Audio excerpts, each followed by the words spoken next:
consider yourself an adventurous person that likes to learn as you travel, one of the 7 wonders of the world may be the way to go. Specifically the Chichen Itza, which is located mostly in the south part of Mexico, home to the Maya civilization. The Mayas are a Mexican Indian group that is considered to have had a great impact in our civilization. Between many of the indigenous groups that existed in Mexico and Central America, the Mayas stand out because of their advanced technology, considering the time in which the civilization existed. As mentioned before, the Chichen Itza is considered one of the 7 wonders of the world, and whenever people visit this place, they go through a guided tour that explains all the details of this ancient civilization.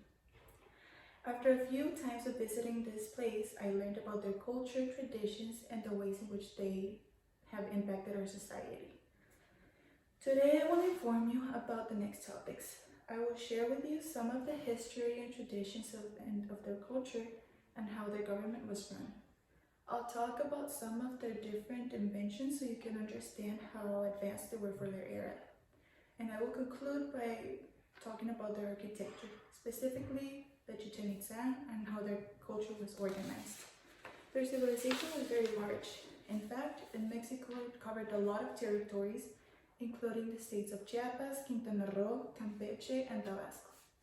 And it also covered part of other countries such as Guatemala, Belize, El Salvador, and Honduras. Although their centralized governmental structure was in what is now known as Yucatan. The Maya civilization was conformed by a lot of different factors. For example, they all had the same beliefs and same gods, but each city had its own governor. And the most important person was a king that was in the Chichen Itza, and the main god was Quetzalcoatl.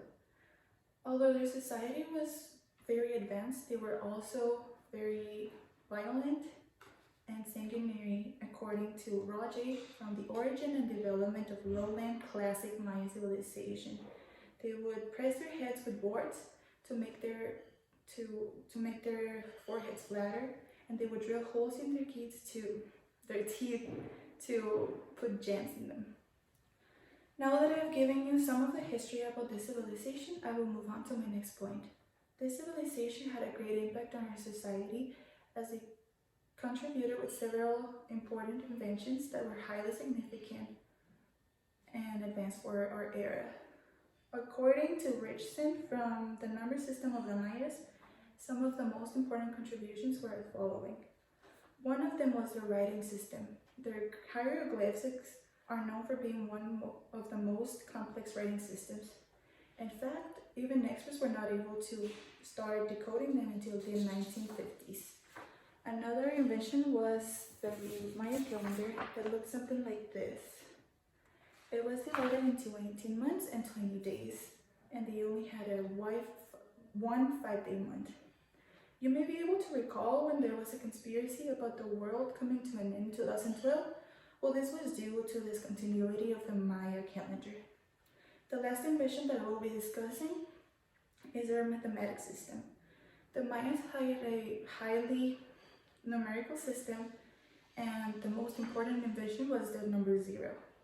Their system was very efficient as it was capable of representing very large numbers, and in fact they even introduced some coefficients into it.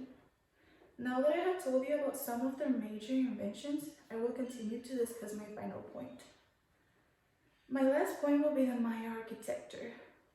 According to Troik from Ethnohistory, this civilization's architecture stands out for the following reasons, among others.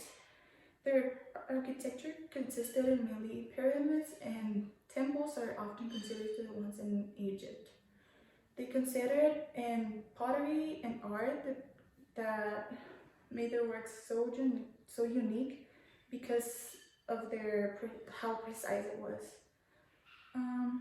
The most important building that they had was the Chichen Itza. They had everything from pyramids, temples, podiums, and stadiums, and places in which they practiced their sacrifices. Something very outstanding about this place was that in the biggest pyramid, which was the point of reunion for when people gathered for special events, After the people clap, the pyramid would make an echo that would come out as the birds chirping called Quetzal. And people would believe that it was their god Quetzalcoatl replying to them. Now people, when they go to this place, as a part of the tour, they are able to stand at a certain point of the pyramid, clap, and they are still able to hear this noise. Also, during the equinoxes of March and September, there's this specific time in which you can go and you can see the shadow from La Serpiente Emplumada, meaning the feathered serpent, that reflects on one side of the pyramid. And it looks something like this. Today, my goal is to provide you with important civilization in my culture that is very important and has formed part of what we now know as our civilization and our society. Today, I talk to you about their culture and traditions, as well as I later continue to share most of their more important inventions. And lastly, I concluded by explaining their architecture. So next time you find yourself thinking about a new place to visit, the Chichen Itza is always a choice and will not disappoint you, according to the 1.2 million of people that visit it every year. Thank you.